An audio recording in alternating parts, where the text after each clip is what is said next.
2 years ago, from my research, I'm convinced it's much more serious than that.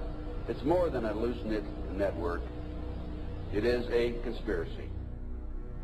In 1784, a copy of this document was sent to the Illuminist Weishaupt and delegated to foment the French Revolution. Mean the Illuminati was responsible for the French Revolution? Yes, absolutely. The courier was struck dead by lightning as he rode through Ratisbon on his way from Frankfurt to Paris. What about a little divine intervention there, huh? The police found the subversive documents on his body and turned them over to the proper government authorities. After careful study of the plot, the Bavarian government ordered the police to raid Weishaupt's newly organized lodges of the Grand Orient and the homes of some of the most influential associates, including the castle of Baron Bossen Sonderhoff.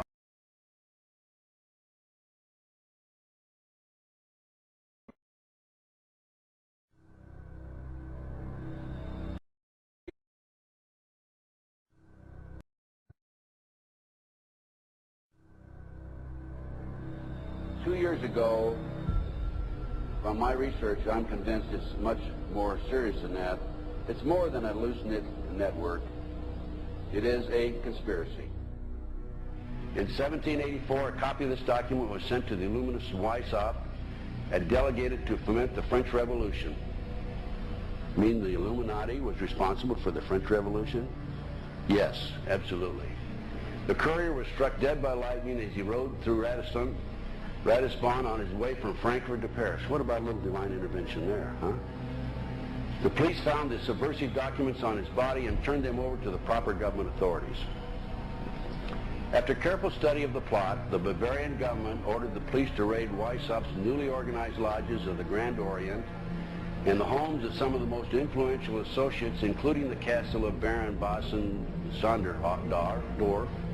Additional evidence thus obtained convinced the authorities that documents were a genuine copy of a conspiracy by which the Synagogue of Satan had controlled the Illuminati at the top, planned to use wars and revolutions to bring about the establishment of one kind or another of a one-world government, the powers of which they intended to usurp as soon as it was established. In 1785, the Bavarian government outlawed the Illuminati and closed the lodges of the Grand Orient. In 1786, they published the details of the conspiracy. The new order of the world, our enterprise is now a success. He said these blind slaves say they are free and highly educated, even as they march behind, notice this word, signs.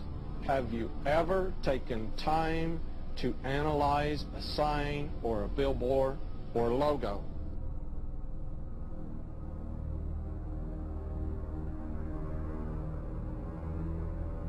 We'll start up here. In 1784, an act of God placed the Bavarian government in possession of evidence which proved the existence of the continuing Luciferian conspiracy. This explains the previous 9 pages, goes into it in detail. We don't have time to do it completely.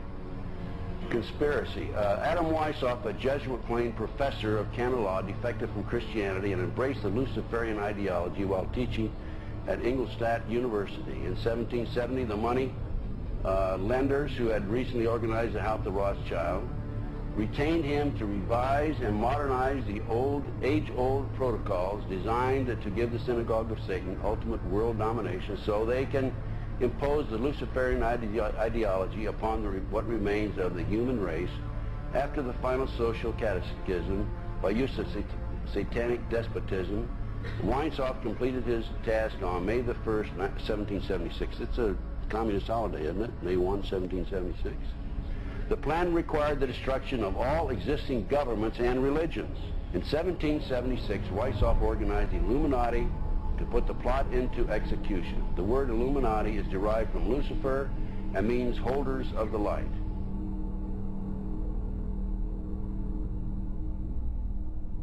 Weishaupt's revised plan required his Illuminati to do the following things to help them accomplish their purpose. 1, use monetary and sex bribery to obtain control of people already occupying positions in high places in the various levels of all governments and other fields of human endeavor. Once an influential person had fallen for the lies, deceits, and temptations of the Illuminati, they were to be held in bondage by application of political and other forms of blackmail and threats of financial ruin, public exposure, and physical harm, and even death to themselves and their loved ones.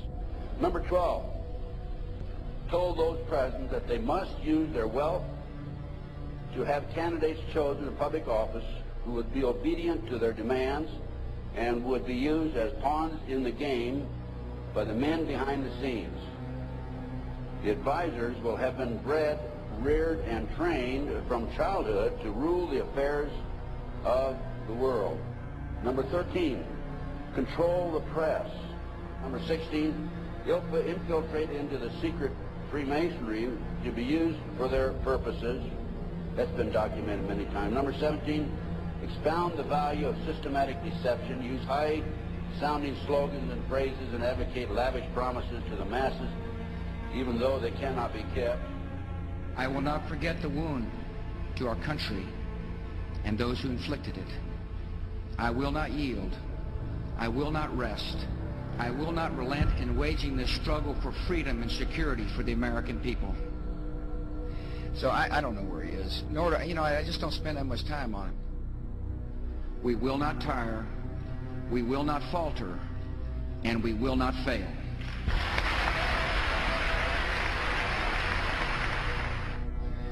Terror is bigger than one person. And I remember he was telling me how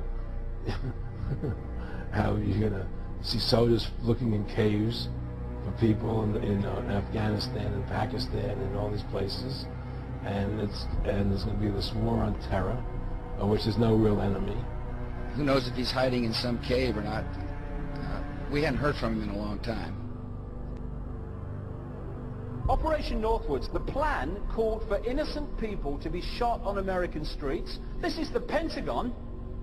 For boats carrying refugees fleeing Cuba to be sunk on the high seas. For a wave of violent terrorism to be launched in Washington, D.C., Miami, and elsewhere. People would be framed for bombings they did not commit. Planes would be hijacked using phony evidence, all of which would be blamed on Castro to justify an invasion of Cuba 40 years ago. An aircraft at Elgin Air Force Base would be painted and numbered as an exact duplicate for a civil registered aircraft belonging to a CIA proprietary organization in the Miami area. At a designate time, the duplicate would be substituted for the actual civil aircraft and would be loaded with selected passengers, all boarded under carefully prepared aliases. The actual registered aircraft would be converted into a drone, remote-controlled plane, their word for it. Takeoff times of the drone aircraft and the actual aircraft would be scheduled to allow a rendezvous south of Florida. I mean, he's been tested unlike any other president. This is 9/11.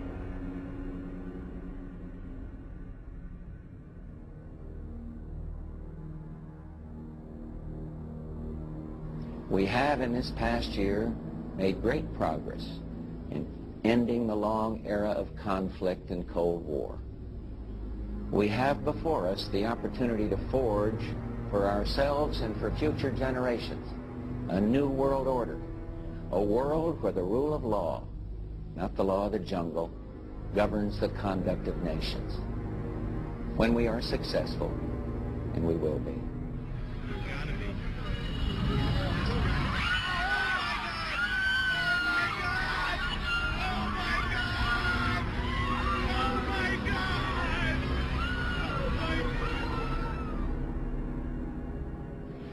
He argued that the use of any and all means to reach their final goal was justified on the grounds that the ruler who governed by the moral code was not a skilled politician because he left himself vulnerable and is in unsuitable position to his throne. He said those who wish to rule must have recourse to cunning and to make-believe because great national qualities like frankness and honesty are vices in politics. Fellow citizens, will meet violence with patient justice, assured of the rightness of our cause, and confident of the victories to come. In all that lies before us, may God grant us wisdom, and may He watch over the United States of America.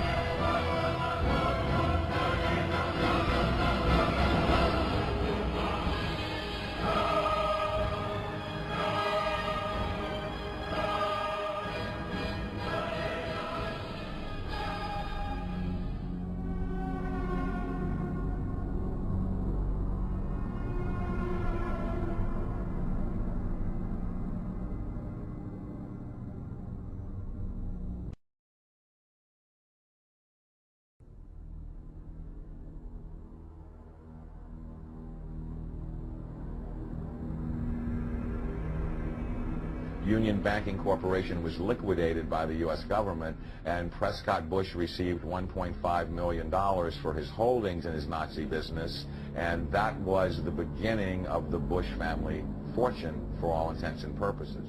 George Bush takes his inspiration from what he learned in Skull and Bones and from the Thule Society that Hitler and Goebbels and Goring cut their teeth in, Bohemian Grove, these evil organizations that perpetrate the ugly things that these criminals are doing to this country, for which they must be held accountable. They are the most violent, dirtiest people on the face of the earth. Somewhere Americans are going to have to take their country back and start finding out who are these people. Who are these people we call our representatives, the Bushes. George Bush, the president, his father, went around the country talking about a new world order.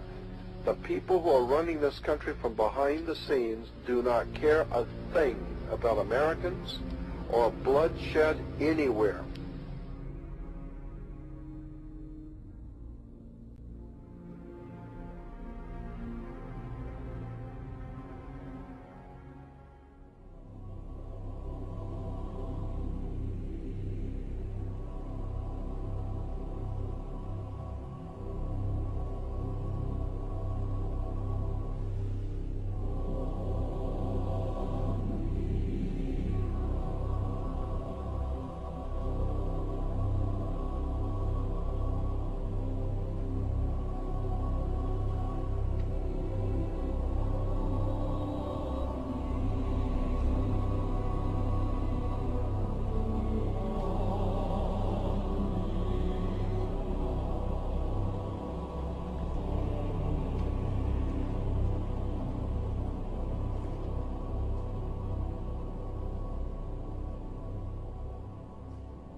You were both in Skull and Bones, the secret society. It's so secret we can't talk about it. What does that mean for America? The conspiracy theorists are going to go wild. I'm sure they are. I don't know. I haven't seen the web. Number 322. Sir. Were you a member of Skull and Bones when Collins and Bush? Were you in the same secret society? That's all right. Let me answer his question.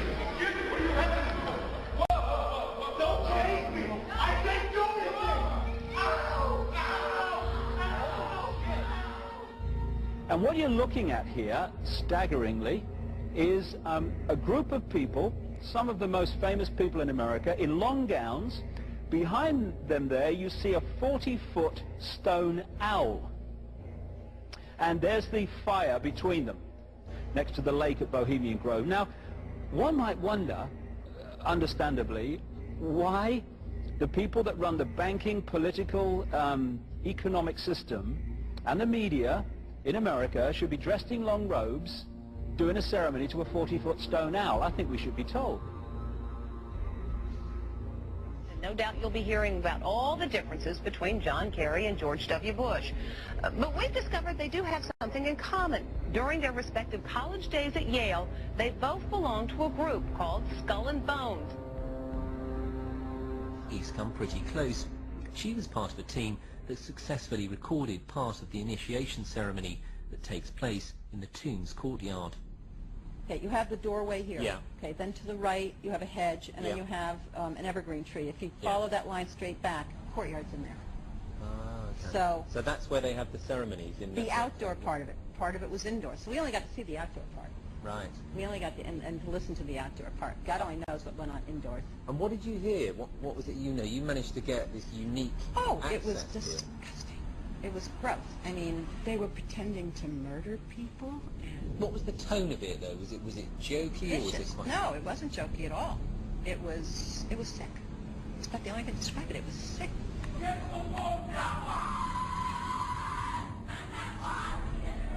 What you're hearing is the first recording ever made of the Skull and Bones initiation ceremony.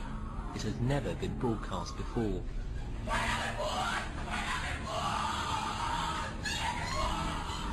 15 new members of the club are being introduced into the macabre rituals of Skull and Bones by the senior students who are about to graduate. The club has what some might see as a strange fascination with death, skulls and bones. There's the chants too, difficult to hear first of all, but including the devil equals death, death equals death.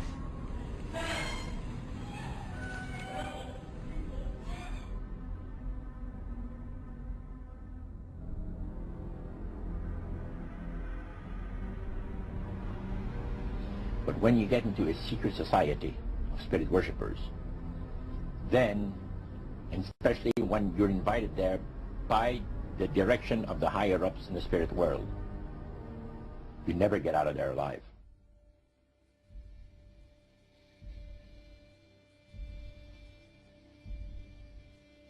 And he told us, he says, look, we worship spirits. We worship Lucifer and all his angels. They're just as beautiful as they did before they were cast out of heaven. He says there was a misunderstanding in the whole thing. He says among the inhabitants of the galaxies. And he says our master was misunderstood. And they always praise the great master, Satan, as a super intelligent being that he is, beautiful to behold. And if he ever appears to you, you won't be able to look upon him because he'll be too bright.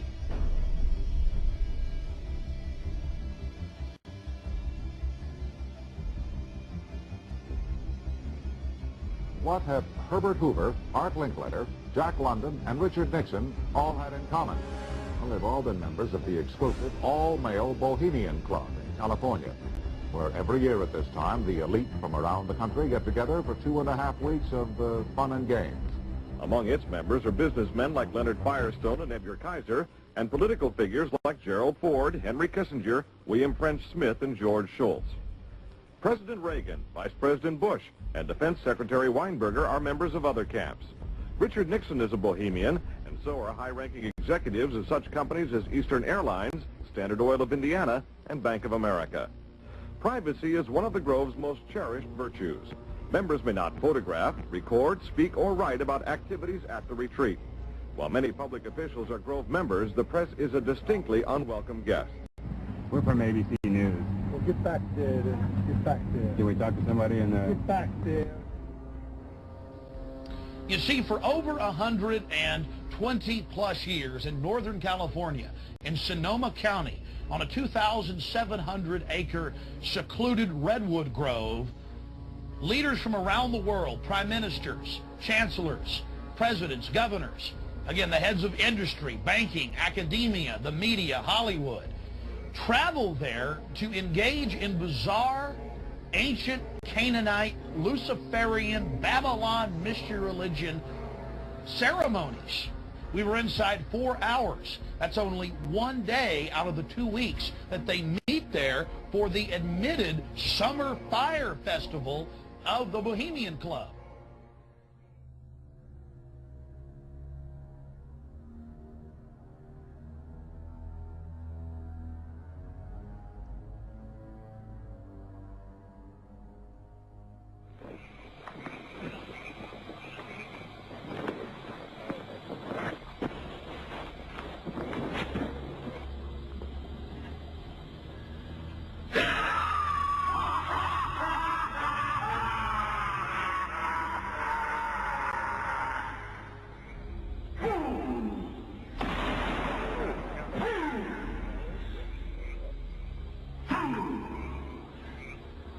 When will you learn that me ye cannot slay? Year after year ye burn me in this grove, lifting your fury shouts of triumph to the stars.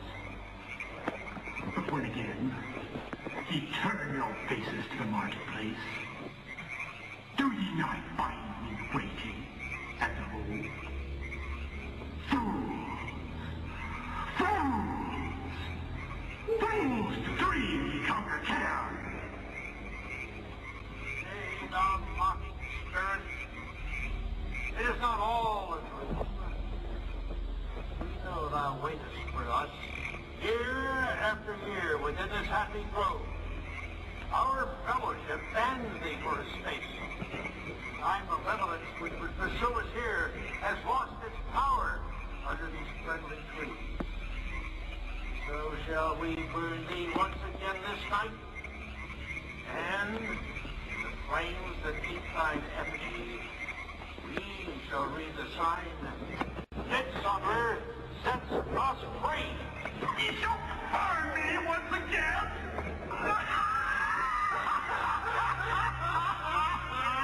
Not with these ways, which hither ye have brought from regions where I reign. Ye fools and priests, I spit upon your fire. Hail, fellowship's eternal flame. Once again, midsummer sets us free.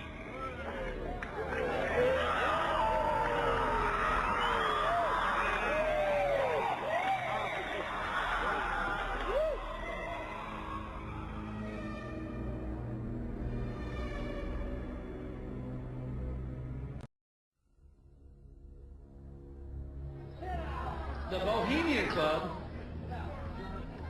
as you say, the Bohemian Club, that's where all those rich Republicans go up and stand naked against redwood trees, right? I've never been to the Bohemian Club, but you ought to go. It'd be good for you. Get some fresh air.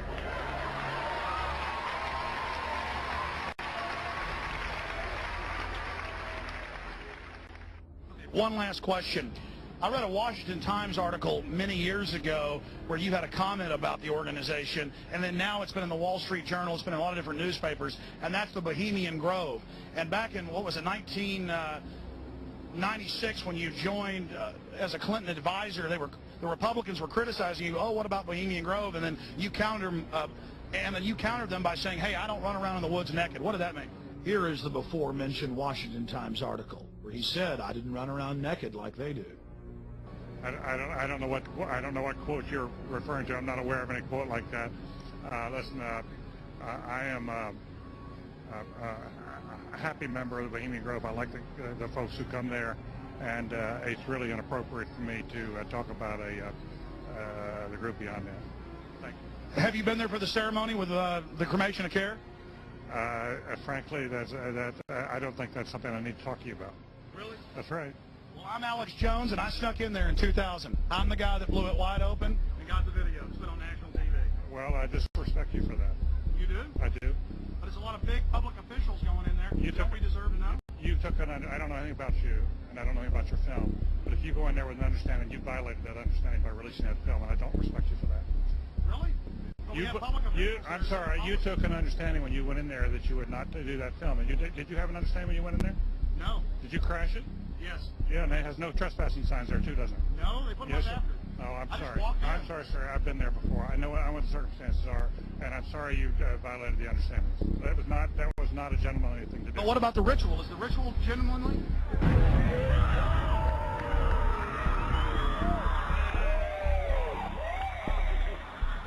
Sir, everything. I don't owe you this comment. This is what's called ambush journalism, and I disrespect you for that as well. So thank you and goodbye. The ritual?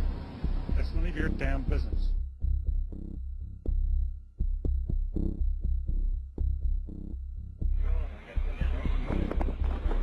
Wow. Prince of all mortal wisdom, Owl of Bohemia, we beseech thee, grant us thy counsel.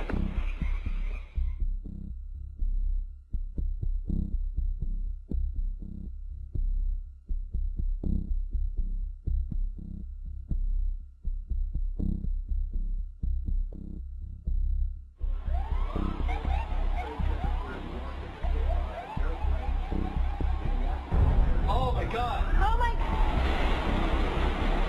Oh my God! Oh my God! Oh my God! I told you!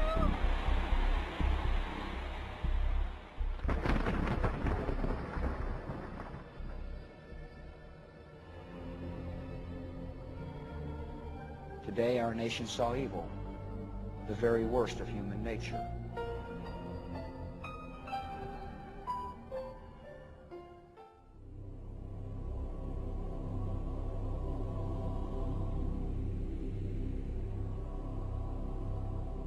They had exactly the same agenda, and that was for bringing in this New World Order. I heard George Bush talking at that time. He was talking to Bill Clinton, and I've just photographically recorded it and wrote it verbatim in our book, that when The American people became disillusioned with Republicans leading them into the New World Order. That Bill Clinton, as a Democrat, was going to be put into the office of president. This was decided in 1984. Actually, I'd heard about it even prior to that. But that, as of 1984, they were already discussing it as an absolute fact.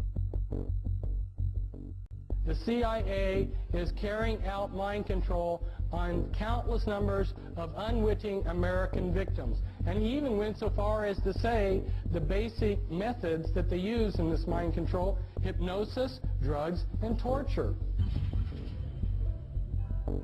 Three parts policy that they had adopted there. The second one was to find a way of being able to get total control of people's minds.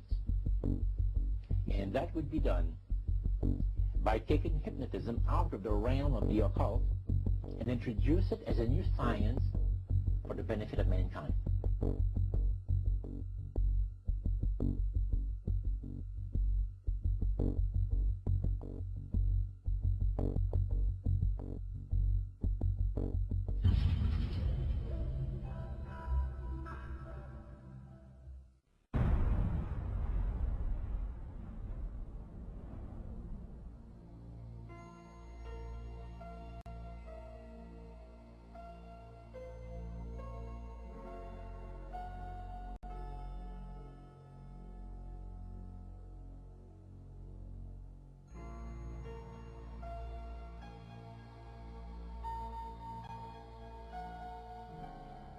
Reflecting a policy of genocide either against the Tibetan people themselves or against their culture.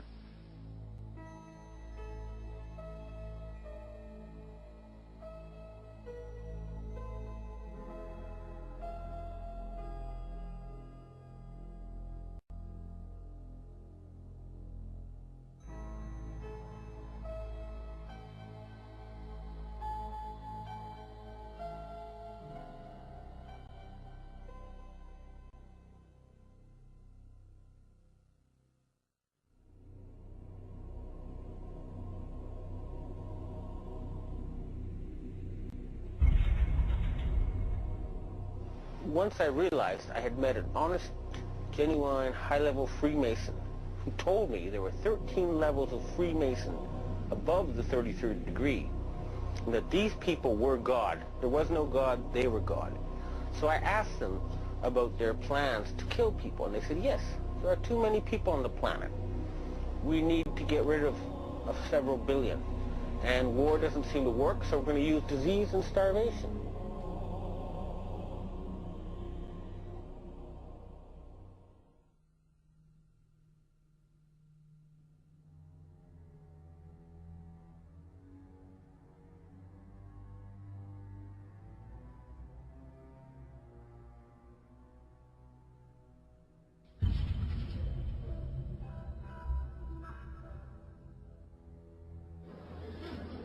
He knew what was happening, and he attempted to warn us when he left office. He told us, quite bluntly and in no uncertain terms, to beware of the military-industrial complex. And who is the military-industrial complex? It is the members of the Council on Foreign Relations, and since the inception of the Trilateral Commission as well. I'm not, the Council on Foreign Relations, I don't know if I'm an official member. I've spoken there before. It basically is just a forum where a bunch of people talk about foreign policy. Was made up of the Executive Committee of the Council on Foreign Relations. Now, it is extremely significant that you understand that the first 6 members from the government, along with President Eisenhower, were also members and longtime members of the Council on Foreign Relations. They believed in that organization. They believed in its goals, which was one world government.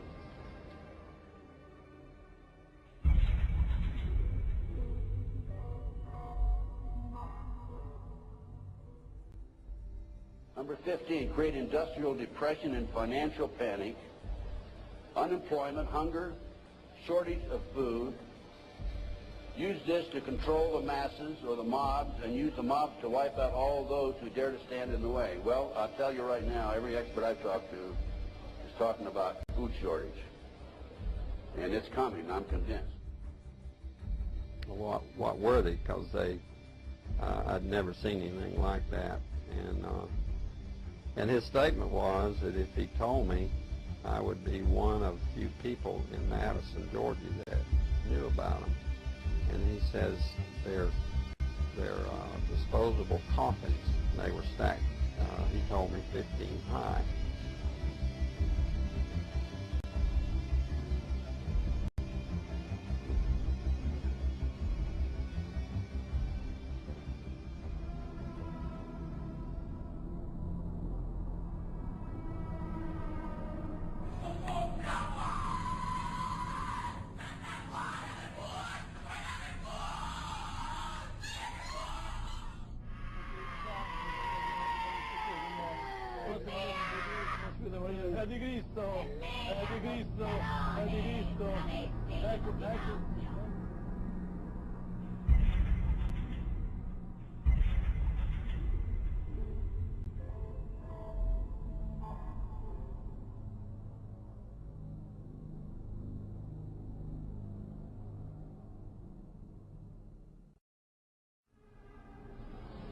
One of the driving forces behind this movement, the Illuminati, is the Satanic cult movement in this country today.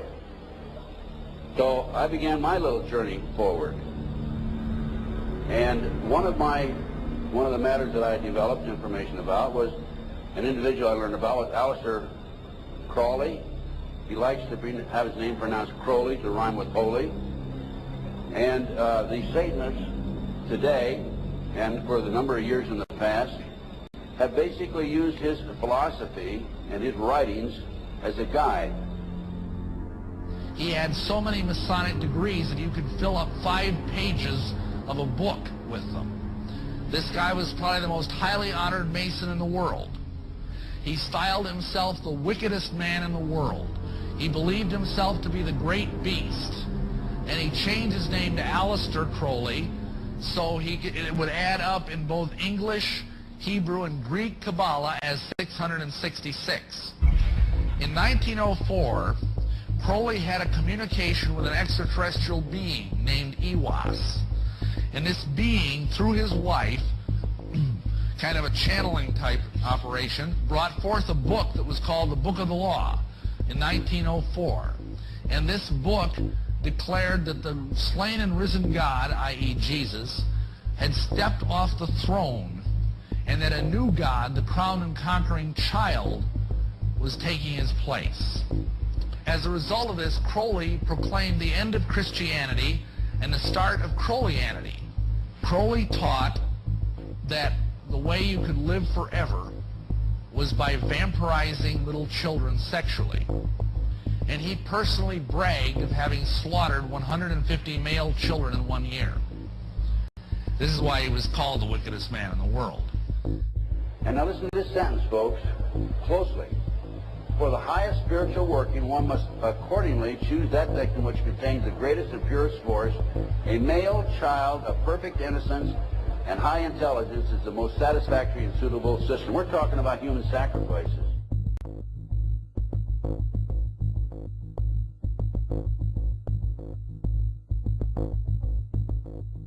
And they'd also drug them up, and they'd take a sacrificial knife and they'd start from the chest and move all the way down to your abdomen.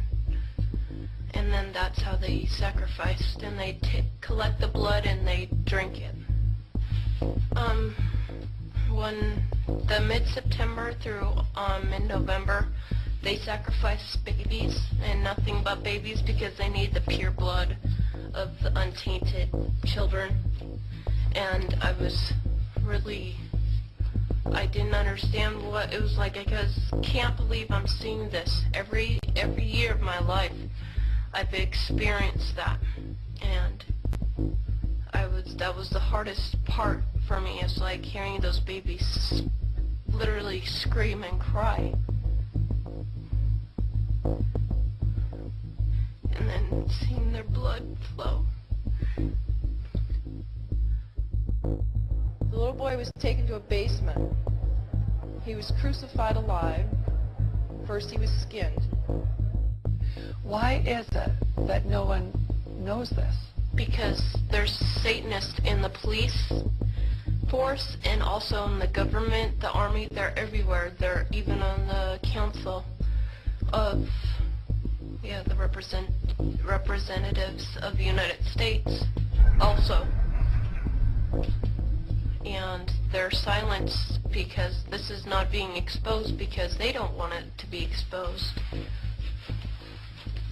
Because they're really good at lying and hiding things. Rebecca, what happens to the people that want to come out of Satanism? They get killed. They get followed. They get taken. They get sacrificed in front of the congregation of the Satanic Church. Why? Because they know too much information about the Satanists and who their names and places of where they keep the people underground, and they just know too much information. It's like being in a gang or in a mafia. You don't get out alive without consequences.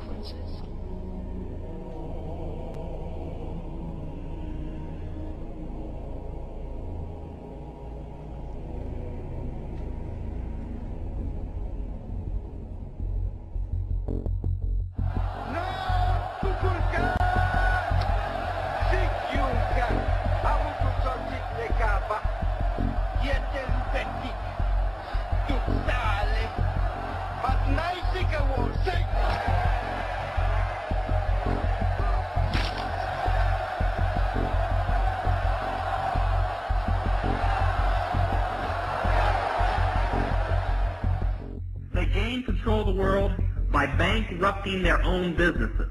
The Illuminati owns most, I would say 99 9/10 of the stores that you walk into and shop and the gas stations you go to. And they are going to destroy them on purpose. And the idea of taking over is to bankrupt the whole world where nothing is of any value and the currency does not exist anywhere, and then come back and solve all the problems.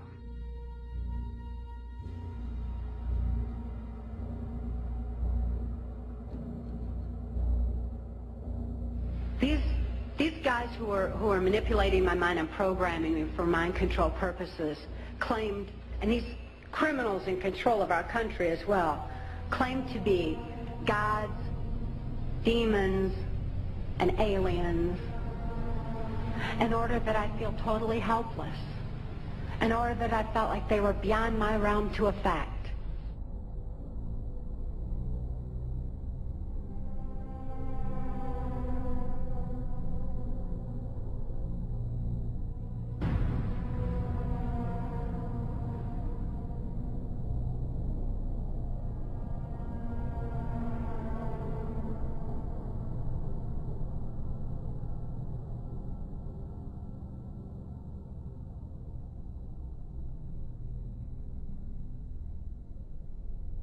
Why do they keep the aliens in a Faraday-shielded environment?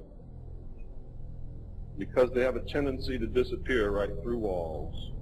And if you can prevent the transmission of electromagnetic energy, you can stop them from doing it. Then, the medium said, we have a very special surprise tonight for you people.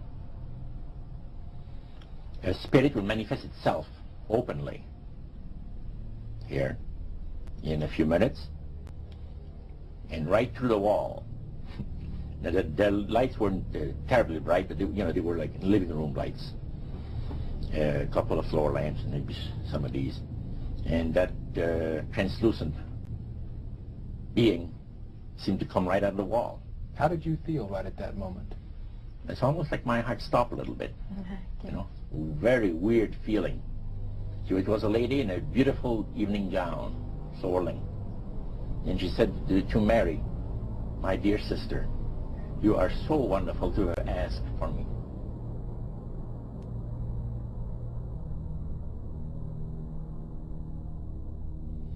So, he said the supposed spirits of the dead that you're talking with are demon spirits. They're fallen angels. beautiful beings. Just set it out, just like Oh, that. yeah. It didn't make you uneasy when he said they were... Well, you know, it shocked you a little bit, you know. Something that you first hear mentioned to you. He said, you guys have got a great future ahead of you. Because we've been told, the high priest of our society, secret society, has been told that the master has very special plans for you too. Now, what did he mean by the master? Satan. He said that she was made successful in her singing career by a dear friend of hers that was the same age as she and died when she was 18 years of age. And Loretta was trying to get into the singing world, you know, but she says, I had no success at all. Until one night I was sitting in bed reading a book. And she says, who walks right through the wall with my friend? The spirit of my friend.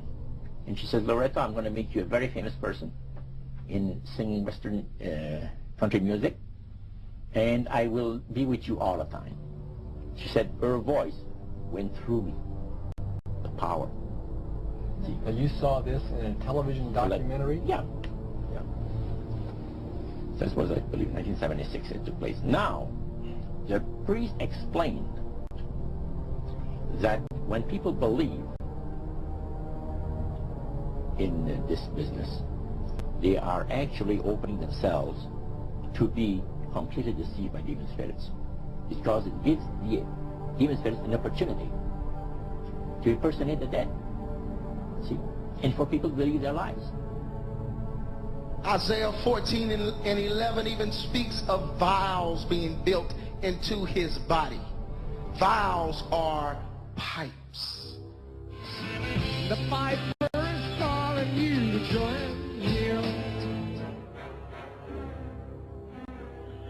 The Illuminati doesn't produce rock music to entertain you. They don't produce rock music to make money. They don't need that money. They own everything anyway. They do it to put demonic influence in your life.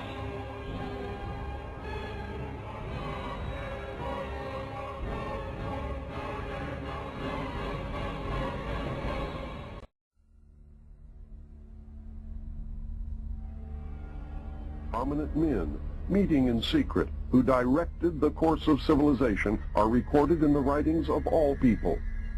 The oldest is the Brotherhood of the Snake, also called the Brotherhood of the Dragon, and it still exists under many different names. The Brotherhood of the Snake is devoted to guarding the secrets of the ages and to the recognition of Lucifer as the one and only true God. If you do not believe in God, Lucifer, or Satan, you must understand that there are great masses of people who do. And their beliefs and actions based upon those beliefs will affect me. The important fact to remember is that the leaders of both the right and the left are a small, hardcore of men who have been and still are Illuminists or members of the Brotherhood. They may have been or may be members of the Christian or Jewish religion, but that is only to further their own ends. They are, and always have been, Luciferian and internationalist. They give allegiance to no particular nation, although they have used, on occasion, nationalism to further their causes. Their only concern is to gain greater economic and political power.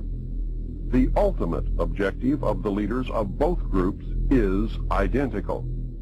They are determined to win for themselves undisputed control of the wealth, natural resources, and manpower of the entire planet. They intend to turn the world into their conception of a Luciferian totalitarian socialist state. In the process, they will eliminate all Christians, Jews, and atheists. You have just learned one, but only one, of the great mysteries. But now it had to change. Lucifer says we have to make sure that people, humans, get to believe that Satan and his angels do not really exist.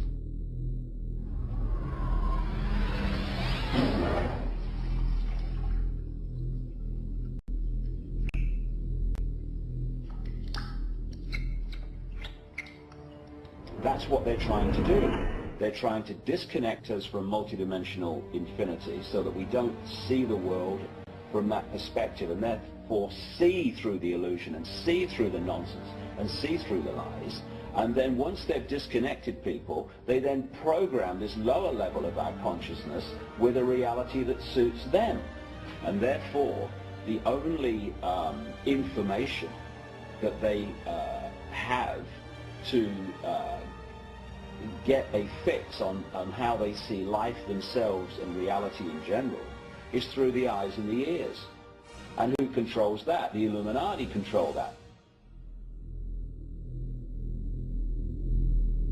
They're trying to disconnect us from multidimensional infinities, and then once they've disconnected people, they then program this lower level of our consciousness with a reality that suits them.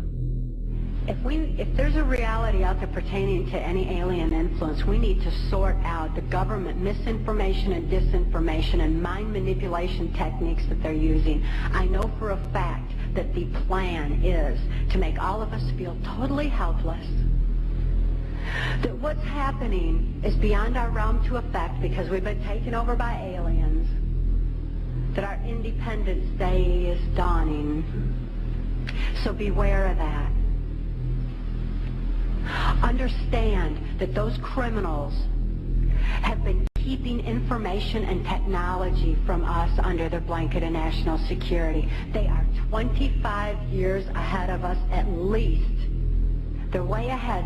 So when they say, it's aliens, and they show us some incredible technology, don't fall into the trap of feeling totally helpless, that this is beyond our realm to affect.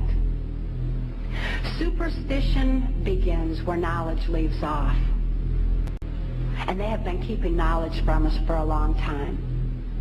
People have all kinds of belief systems. And I'm sure each and every one of you has various and different belief systems as well. I'm not saying that there's no such thing as aliens. That would be foolish of me to even say anything like that at all. But what I am saying is that it was my experience that these were people claiming to be aliens. People in this world are about to destroy the sovereignty of nations, take away our Bill of Rights. The U.F.O. thing is integrally tied into this in some way. I'm not exactly sure how, but if extraterrestrials are real, then they're controlling everything, believe me. If they're not real, they're being used as a threat from without to scare people into coming into this one world global unity of humanity in order to face that external threat. In the process, we're going to lose. The ordinary man will lose. You need to understand, disinformation is deliberate deceit to hide other things. And so there's so much of that. And some of it is surprisingly well-sponsored disinformation. I'm going to sum up this talk and mention an overview of the alien agenda. The alien agenda is really decimate the planet, to take the remaining human subjects as slaves, and the aliens would use this planet for their own means. My question I'd like to ask is this: if the aliens have a 1,200 IQ, can speak all these languages, and are so powerful, what prevents them from just taking over? Well, it's a good question. We're an alien species to them, and our germs have a tendency to kill them. They're also a dying race, and they're in far worse condition than anybody with the worst case of terminal cancer. They are in need of us to some degree. And some of it is surprisingly well-sponsored disinformation. So I think my question is actually to Clifford Stone. You said that you had seen aliens on a craft that had crashed. I wondered if you could describe what they looked like. I could, but it would probably take a whole lot of time. The reason I state that, when I got out in 1989, we had cataloged 57 different species. You have individuals that look very much like you and myself that could walk among us and you wouldn't even notice the difference.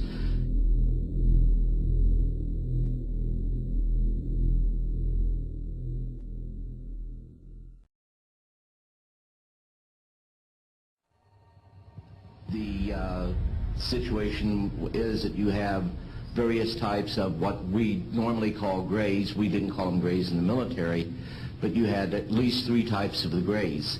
You had some that were much taller than we were. The unique thing that I'd like to point out for the most part is that the entities that we did catalog were in fact humanoid. Now this created a situation where the scientific community was trying to figure out why that would be the case, because you would expect that if life evolved on other planets, that they would take on some type of other being, so to speak, not necessarily look humanoid or be bipedal such as we are. But apparently we got quite a few of the species out there that are humanoid in appearance, and that creates a question that yet has to be answered by science.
Does that explain some of the visual glances of these things?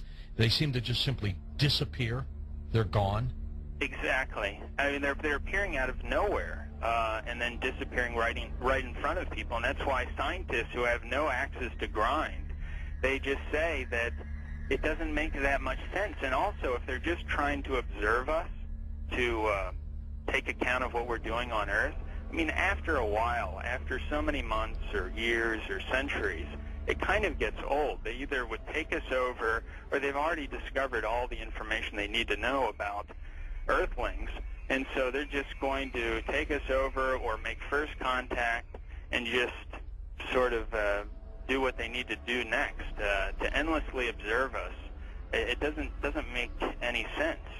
It's something where, and also see if we have all these sightings, as you know much better than I do. Where are they landing? We don't see them getting out to get anything to drink or to eat. We don't see them.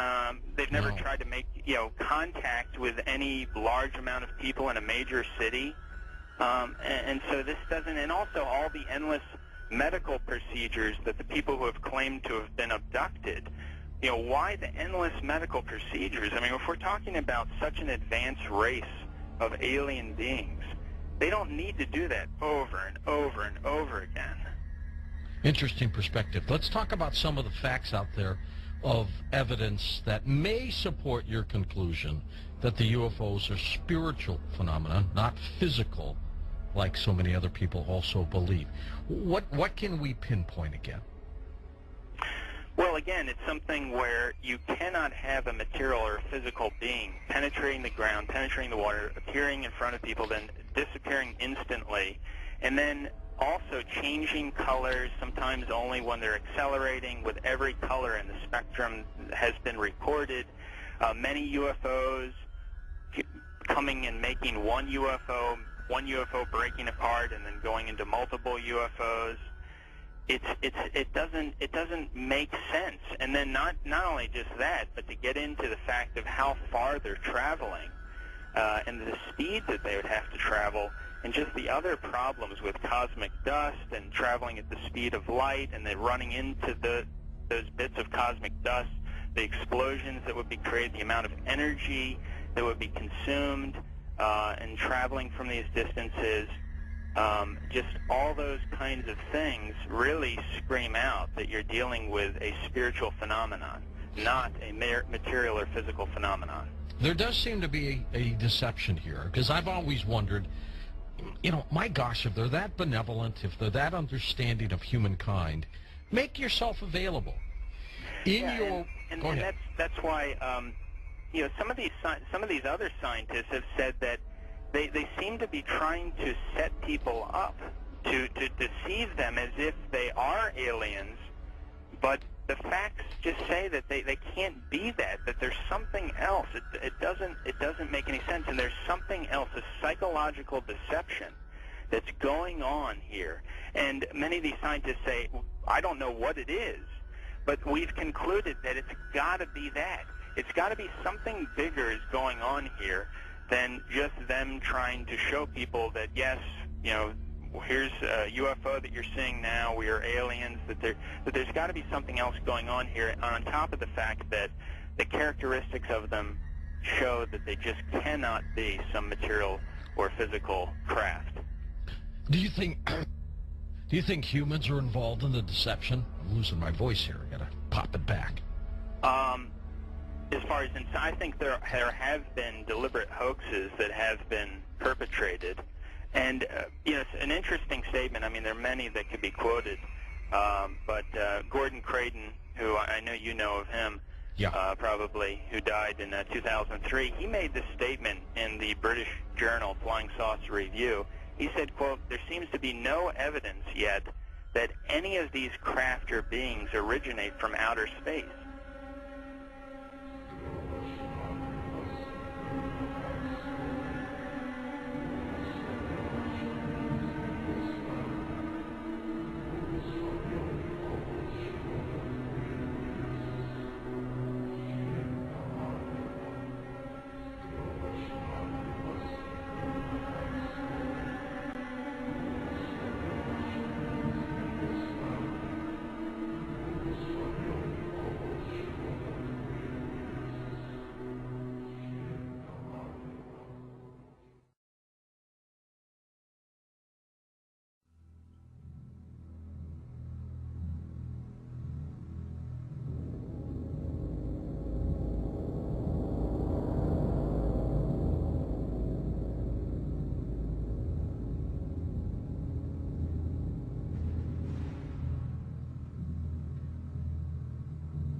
They appear to have the ability to materialize and dematerialize without a trace. One of the great mysteries of the UFOs isn't seeing them, is trying to figure out where are they when you don't see them. Some people say, well, they're from another galaxy. Most physicists will debunk that for lots of reasons. They seem to pose that way, but for lots of, if they came, if there are that many coming from another galaxy, you think you'd sense the traffic.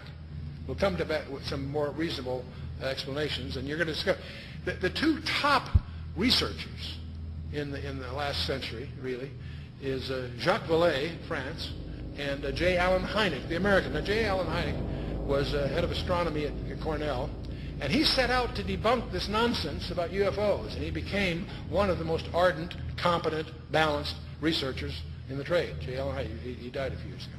Both of these respected researchers came to the conclusion that they're not intergalactic. For lots of physics, there are a lot of physics rebuttals to that conjecture. They both argued that these things are demonic. Their term. They've written many, many books. You can check them out. These are not religious people. They're not people with any kind of personal agenda. But they came to the conclusion that these things, on the one hand, and by the way, we take for granted that we strip away the nonsense and the hoaxes, strip that aside. There's tens of thousands of files you have to walk through. When you cut through all that, there's still a core group, a substantial core group of real events that need explanation. And so on the one hand, they exhibit physical properties on the one hand. On the other hand, they also violate all physical laws.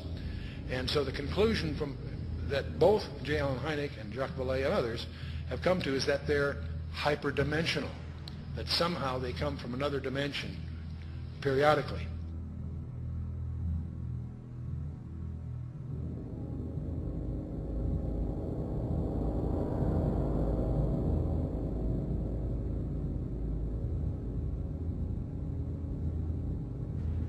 But both of them came to the conclusion that these creatures are hyperdimensional.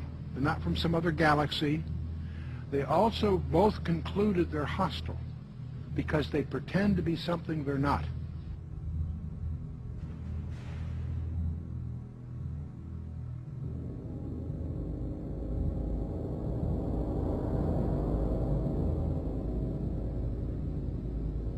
You guys getting the image?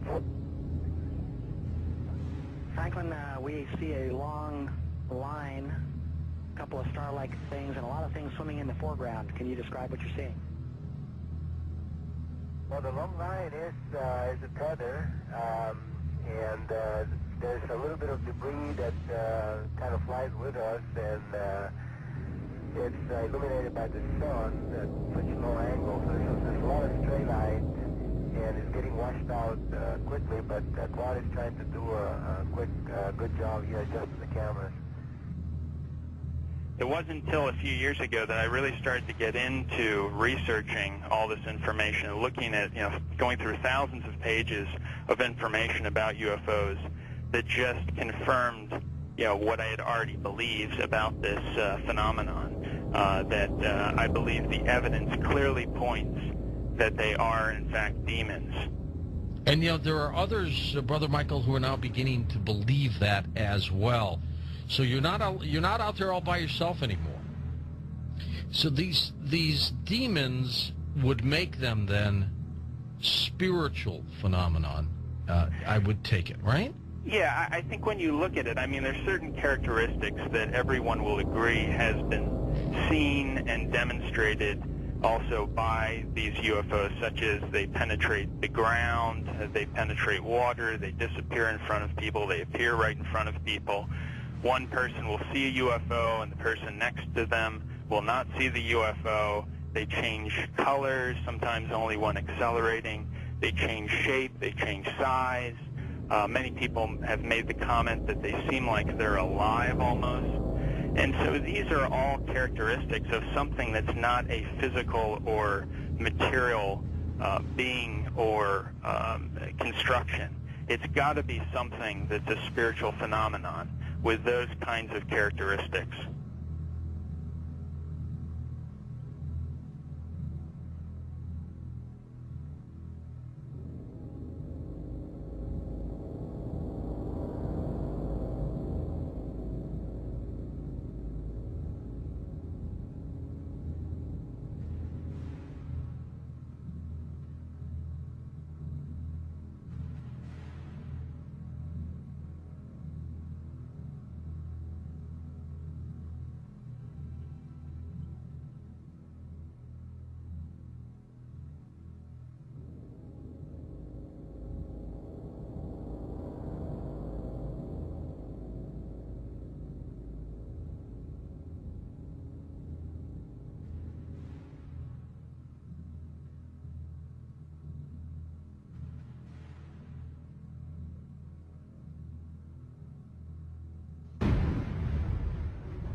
somewhere between 1 and 3%, various polls agree, somewhere between 1 and 3% of Americans claim that they have had an abduction experience. That's over 5 million people, or in that neighborhood. Not a few thousand deranged people, not a few, disaffected. This is, we'll talk a little more about this. This is a very, very disturbing phenomenon in the counseling profession. Now, part of the problem of the UFOs is they have some paradoxical behavior. On the one hand, they're seen by multiple competent witnesses. They are plotted on radar, sometimes multiple radars simultaneously. They leave tangible traces on the ground, sometimes radiation, evidence of burning, and other things. So they are apparently real in the sense of being physical, on the one hand. There are photographs. Sometimes they show up on photographs, sometimes they don't. But here's the problem. They do, while they seem to be tangible on the one hand, they exhibit behavior that can't possibly be physical. They can go in excess of 6,000 miles per hour without sonic booms. What on earth does that mean? I'd like to know how they do that trick. They've been plotted making right-angle turns at over 16,000 miles an hour. That defies the laws of physics. That's now perhaps the most disturbing thing of all. They appear to have the ability to materialize and dematerialize without a trace. In his book, Secrets of the UFOs, ufologist Don Elkins made the following observation. I have found that some people can achieve the contact phenomenon simply by being hypnotized, and the same general message permeates over 90% of the millions of words received by thousands of people around the world. No one knows what hypnosis is. No one knows what goes on in the mind. It's an altered state of consciousness like yogis and witch doctors have been practicing. It loosens the normal connection between your spirit and your brain, and of course if the hypnotist can control you, make all kinds of suggestions, make you think things are happening that are not happening, make you think you have powers that you don't, experiences that you haven't, even implant memories. Other beings, if there are other minds out there, they could also do the same thing.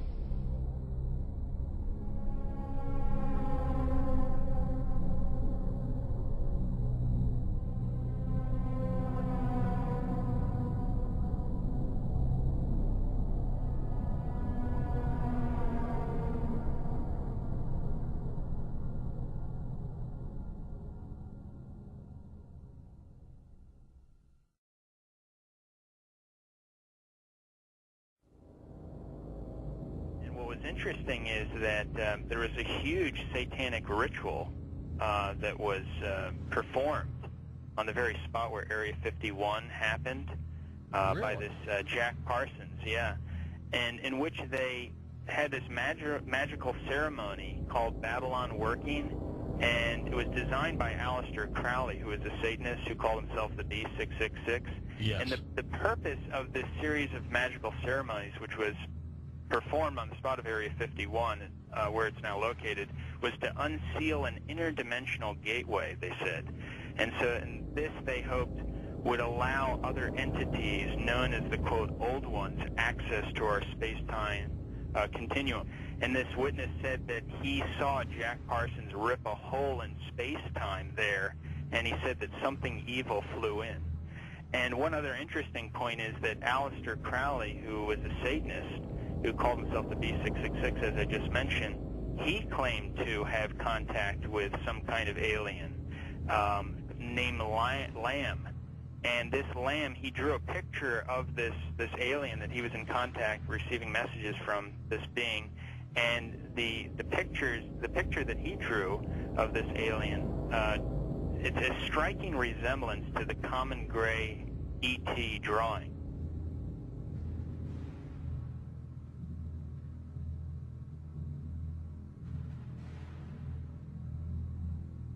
And obviously they have the secret base there where advanced aircraft is being tested. And so it's not one or the other, it's actually both. And what's interesting is this fellow Jack Parsons, who was the main person involved in the satanic ritual, he was involved in creating some of the most advanced technological stuff that we have right now in rocket propulsion systems. He was even involved with a lot of stuff that NASA does. They even named a crater on the moon. It's called the Parsons Crater. It was named after Jack Parsons. Right. So you see all the connections here. You know, I've long believed that if there is satanic activity on this planet, and I believe there is, if they are in constant communication with these demons, or even if they conjure them up, Brother Michael, is it possible they do with their rituals and things like that?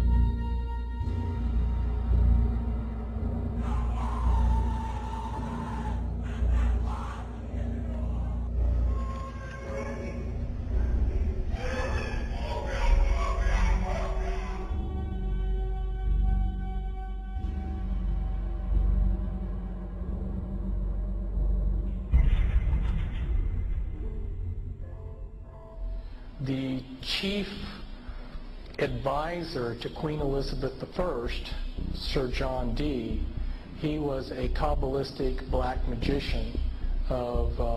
He had gone to the continent and learned from the top Jewish Kabbalists black magic, and he was the chief advisor in the British Empire. And he created Enochian magic and the Enochian language, which the Illuminati, which are hiding behind the Jehovah's Witness headquarters, they use Enochian rituals. Sir John Dee conjured up demons or angels, okay, with his black magic. The beings that he conjured up, there were pictures drawn of them, and they look identical to what we call gray aliens. Okay, and tell you something. And then I visit with debriefing people that came out of high levels of the Illuminati, and these different types of aliens are participating in Illuminati rituals.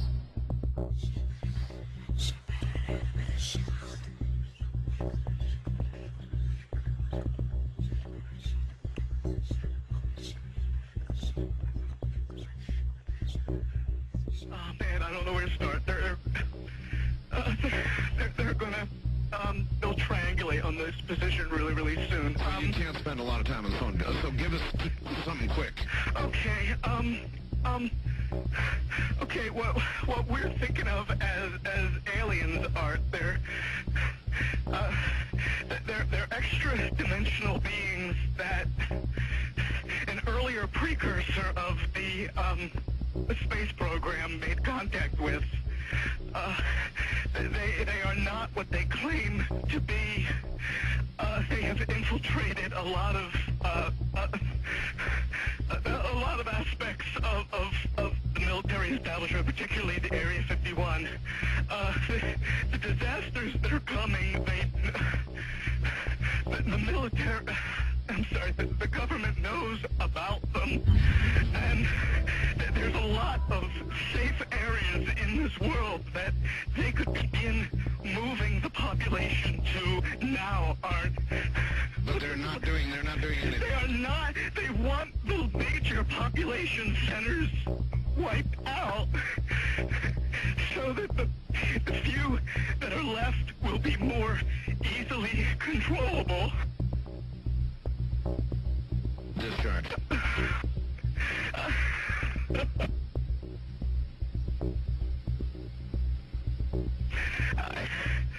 I started getting...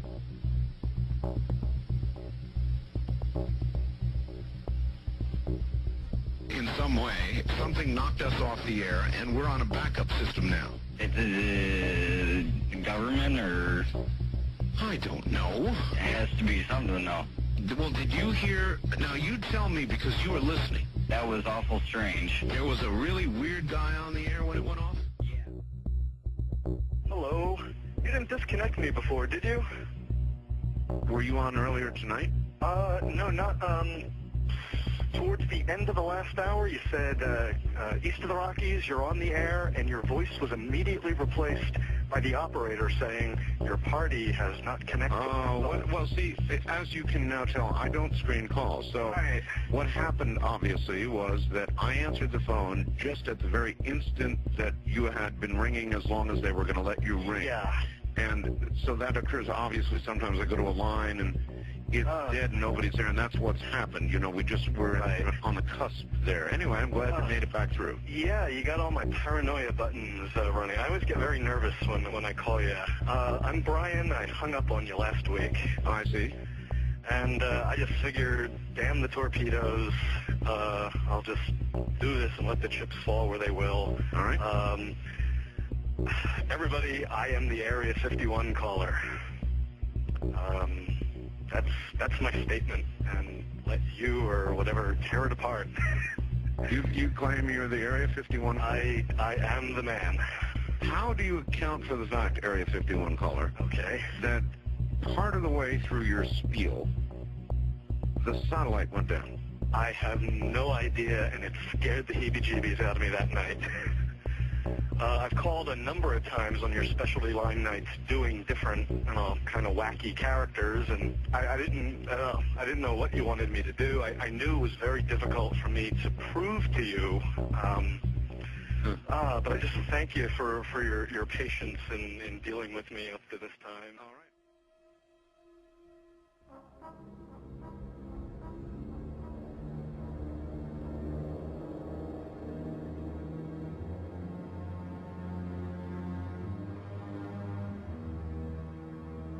Perhaps we need some outside universal threat.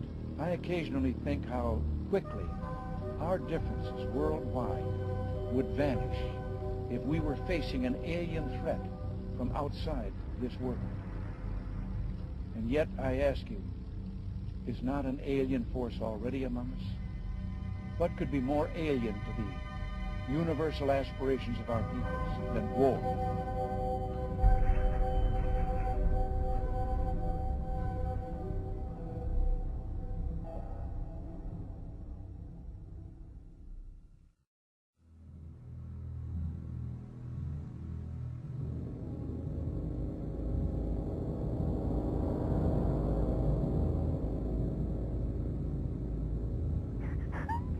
I pray that her mind may be opened to her.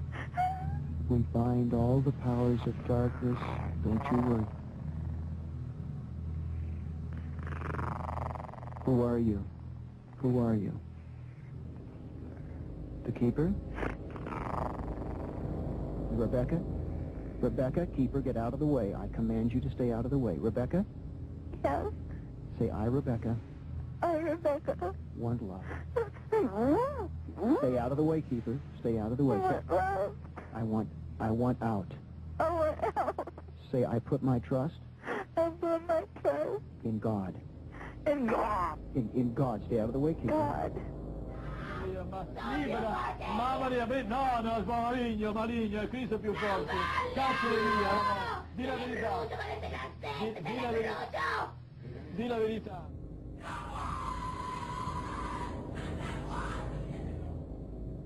So what they're doing, in effect, is using the secret society network they've set up to manipulate these bodies into power, but in doing so, they're putting themselves into power because they're controlling the mental and emotional processes of these vehicles.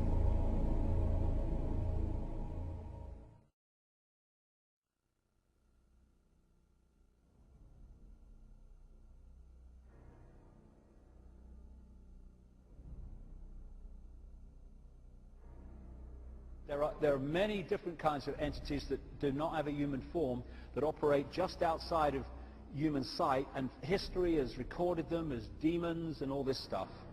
But the reptilian part of it seems to be very significant to the controlling systems on the planet today.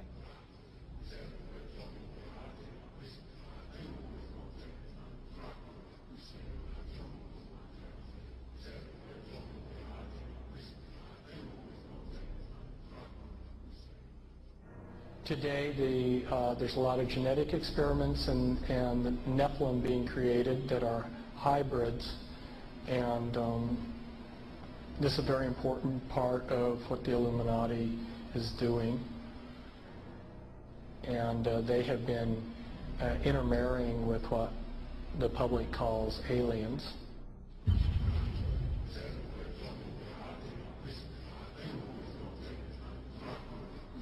So that these people aren't human as we would know human. They've been pretty thoroughly demonized. The bottom line is I have concluded that there are no good aliens. The aliens are demons, and we've got a mixture going on of demons and flesh and blood, and we've also got other genetic experiments.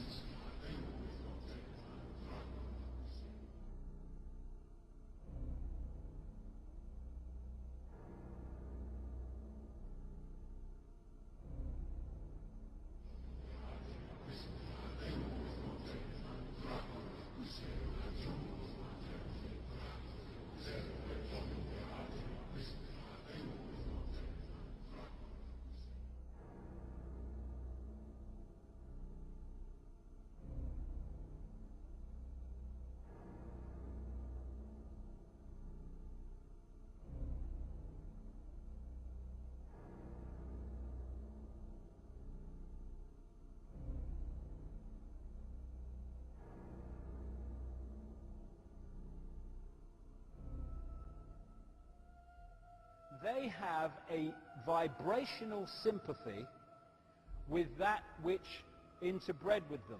And this doesn't have to be physical interbreeding either. Remember, a demon, get the little spooky picture. There are a fallen angel, an unclean spirit. They can assume any form or go into anything. I have concluded that there are no good aliens. The aliens are demons.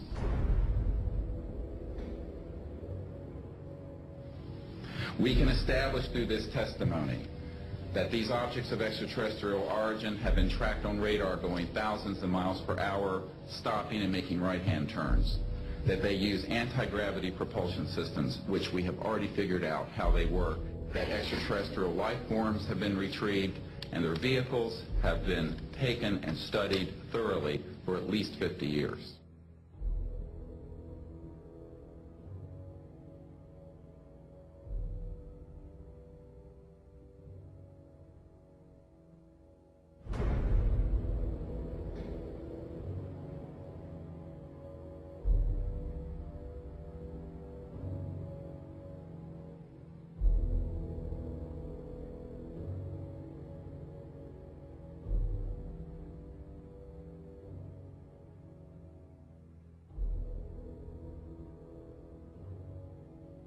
It's human nature to want to believe in some race of benevolent space brothers that will come and save us from ourselves.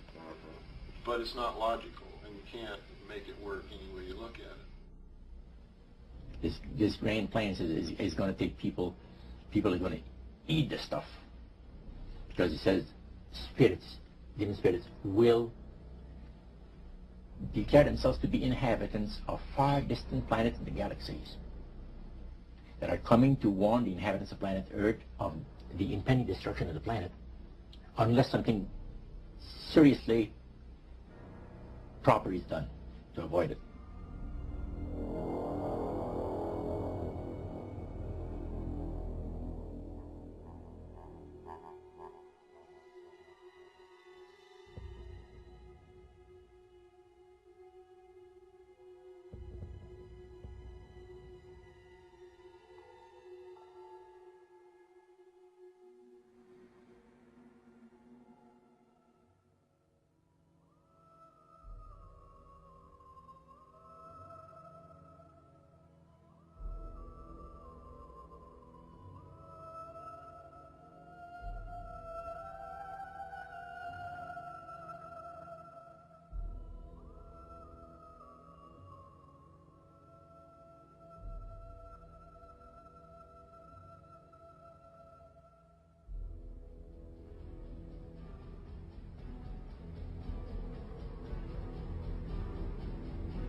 Some might call it a power lunch, but it sounded more like a reunion of brothers.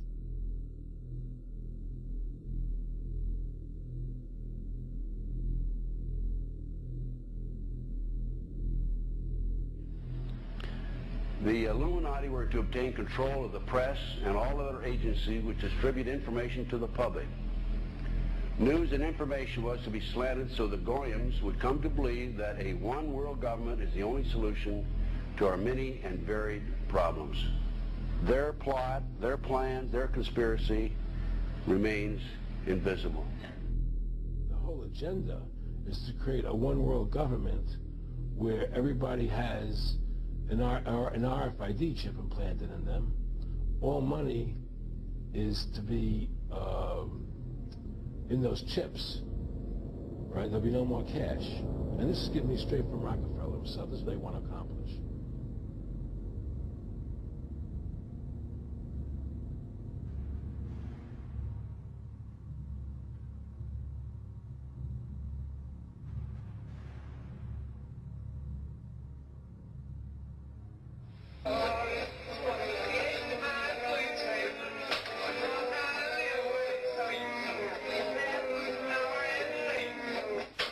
And then he says at the end of this is he will give you 666.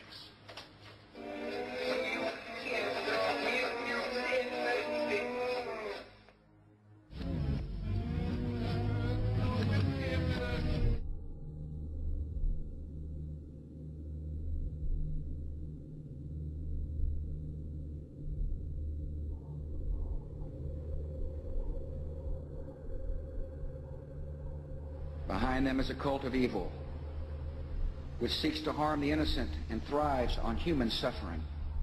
Evil has found a willing servant.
So you make a list of hypotheses.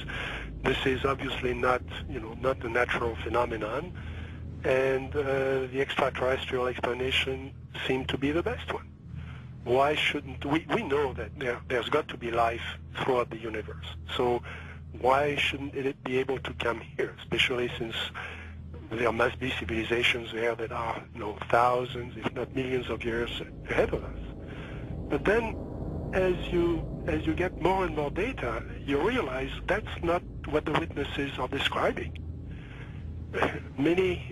What the witnesses are describing is something that, in many cases, comes out of nowhere, disappears into nowhere. There are cases of objects becoming transparent on the spot, physical objects, material objects. And I have no question that people have said, well, Vallée doesn't believe this is physical. Well, of course it is physical. It's material at some times, but it can also change shape. It can also merge with other objects, and it can also disappear on the spot. Well, if it does that, then it could be from anywhere, anytime.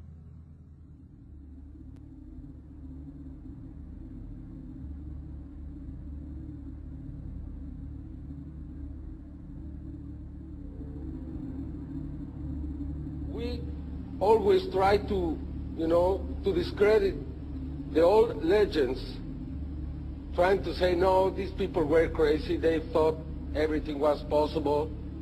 But now we have the videos, and that's the big difference. Could you believe There are videos now of probably angels in the sky.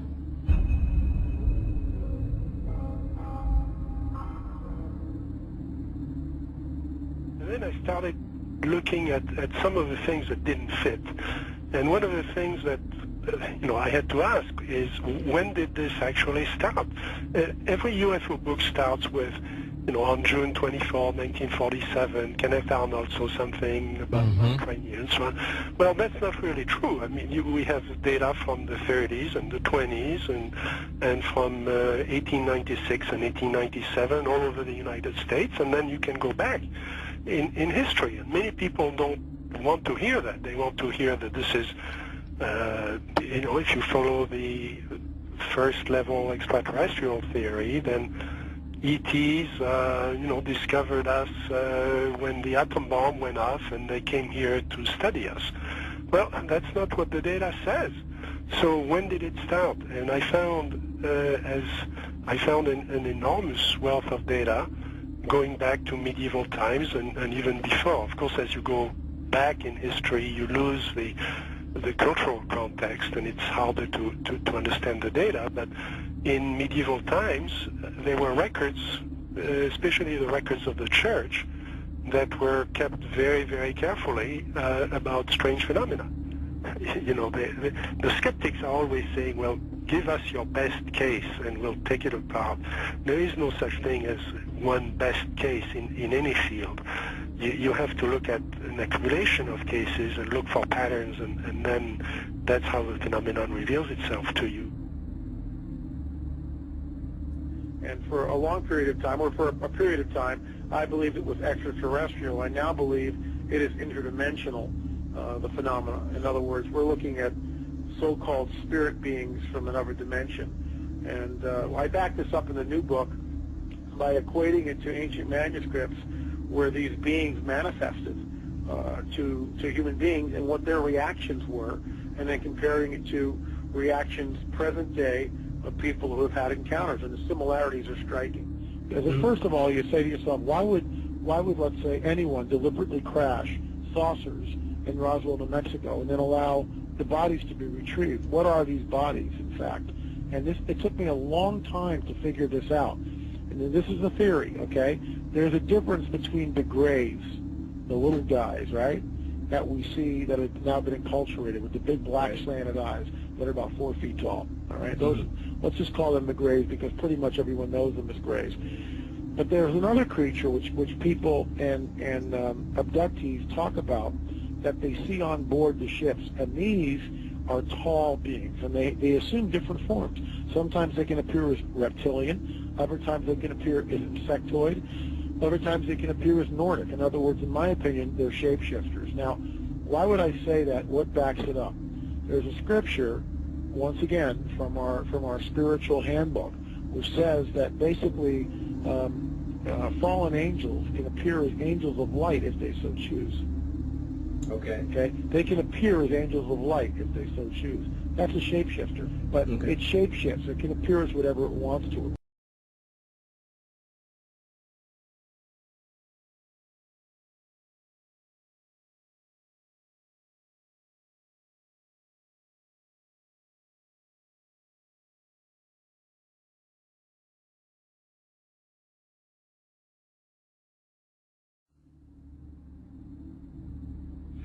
I believe that many of us were shown these documents over the years so that later we would talk about it. I mean, how can you keep the existence of extraterrestrials, if they were real, a secret?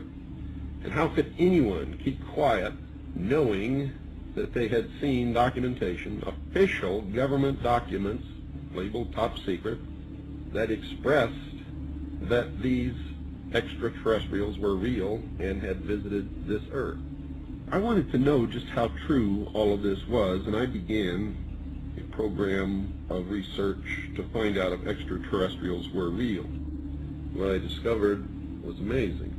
What I discovered, ladies and gentlemen, is that there has been a plan in existence to create an artificial extraterrestrial threat to this earth in order to create a one-world totalitarian socialist government. all the bombardment of the public with movies about flying saucers in the 50s, right after the United Nations Treaty was signed and the UN Participation Act was pushed through Congress, and all of the incidents since that have convinced the majority of the American people that flying saucers are real and extraterrestrials exist, and that flying saucers are from an extraterrestrial origin. This is being promulgated in many ways, by television commercials, in the movies, in the newspapers, by creating incidents either real or imagined.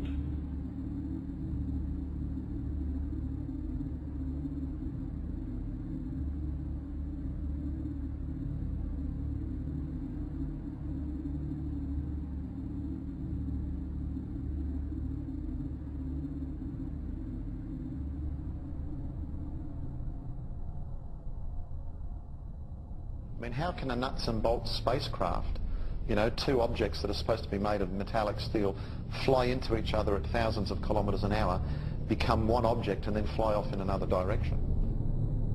He says the UFOs do not seem to exist as tangible manufactured objects. They do not conform to the natural laws of our environment.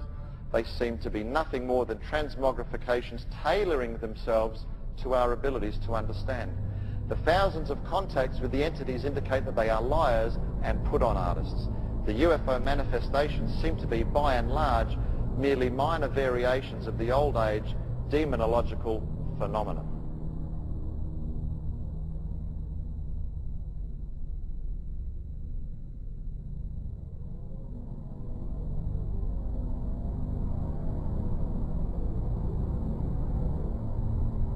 And again, the researchers will show you that the messages being received are deceptive in nature.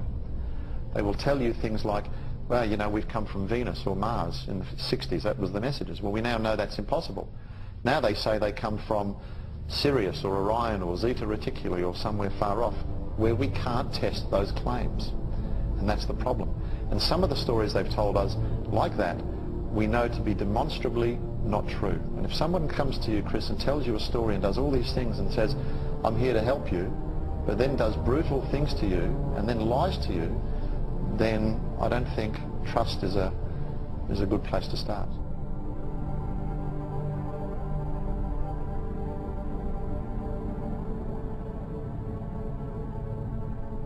There is no evidence, I wish to emphasize, that these life forms from elsewhere are hostile towards us.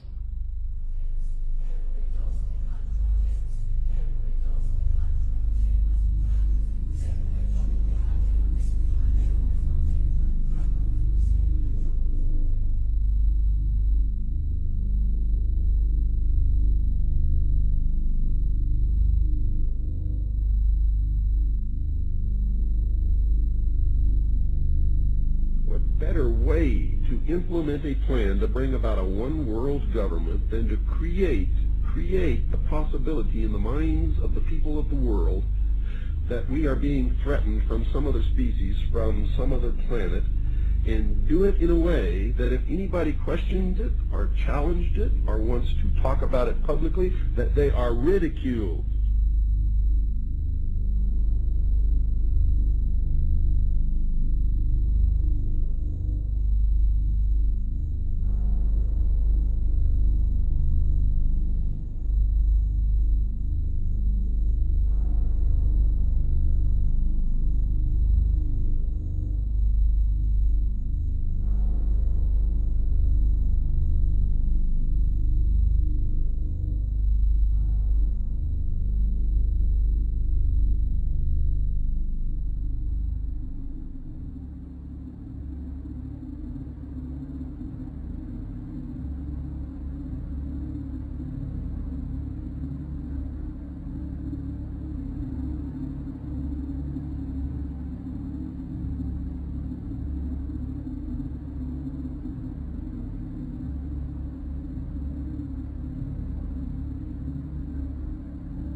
my mind balked at the idea of believing that maybe all of my friends and all the bloods, innocent blood spilled by all my friends, and they had died at the hands, on the altar of corporate greed by a bunch of occultists.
Because people have asked me in the past, quite rightly, I understand it, why would someone give their life to this conspiracy, this global takeover, in 1500 or 1650 or 1820, when they knew they were never going to be around to actually see it happen, which is what they're trying to do now, playing the cards they're playing now? The answer to that is they were just vehicles. These entities are the common force passing through history.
In other words, demons can inhabit a person, then you also must know that demons can and do inhabit inanimate objects.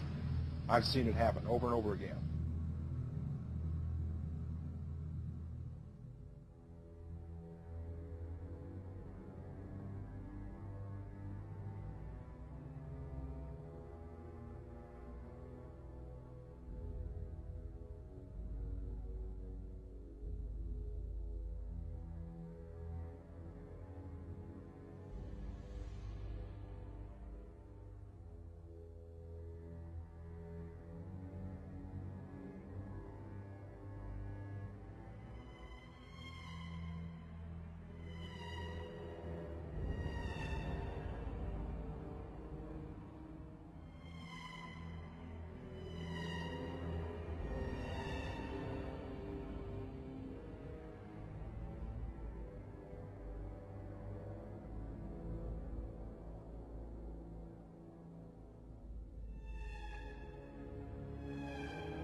点22分14秒时，一个直径1米多的光球从空中落到了洛阳镇欧凯电器有限公司厂门里侧。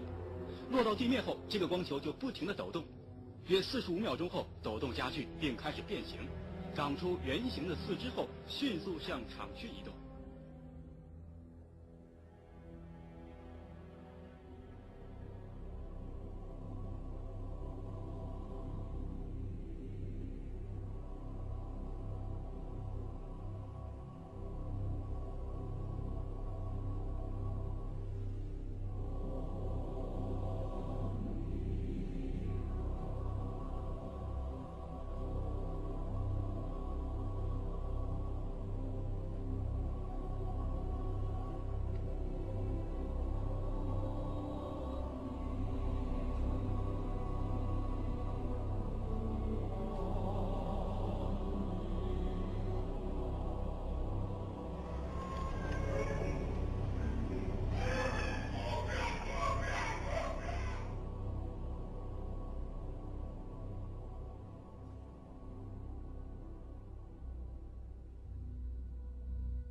And I said, you're going to see guys going into caves looking for looking for people that they're never going to find.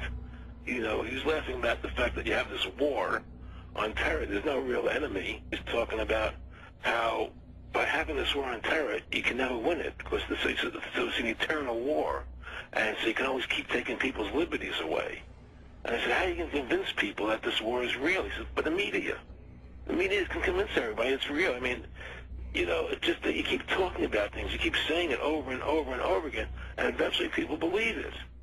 Our war on terror begins with Al-Qaeda, but it does not end there. Multiple intelligence estimates have warned that Al-Qaeda is actively planning attacks on the United States homeland from its safe haven in Pakistan.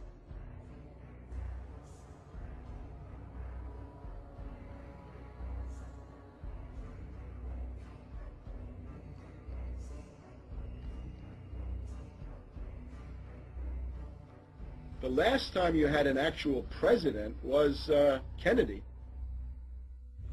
Ladies and gentlemen, the very word secrecy is repugnant in a free and open society. And we are, as a people, inherently and historically opposed to secret societies, to secret oaths, and to secret proceedings. Even today, there is little value in ensuring the survival of our nation if our traditions do not survive with it. And there is very grave danger, for we are opposed around the world by a monolithic and ruthless conspiracy that relies primarily on covert means for expanding its sphere of influence, on infiltration instead of invasion, on subversion instead of elections, on intimidation instead of free choice, on guerrillas by night instead of armies by day. It is a system which has conscripted vast human and material resources into the building of a tightly knit, highly efficient machine that combines military, diplomatic, intelligence, economic, scientific, and political operations. Its preparations are concealed, not published. Its mistakes are buried, not headlined. Its dissenters are silenced, not praised. No expenditure is questioned, no rumor is printed, no secret is revealed. But I am asking your help in the tremendous task of informing and alerting the American people. Confident that with your help, man will be what he was born to be, free and independent.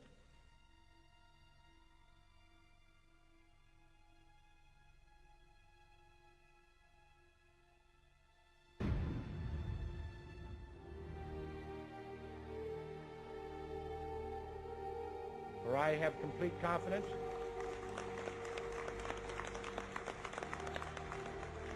in the response and dedication of our citizens whenever they are fully informed. When we are successful, and we will be,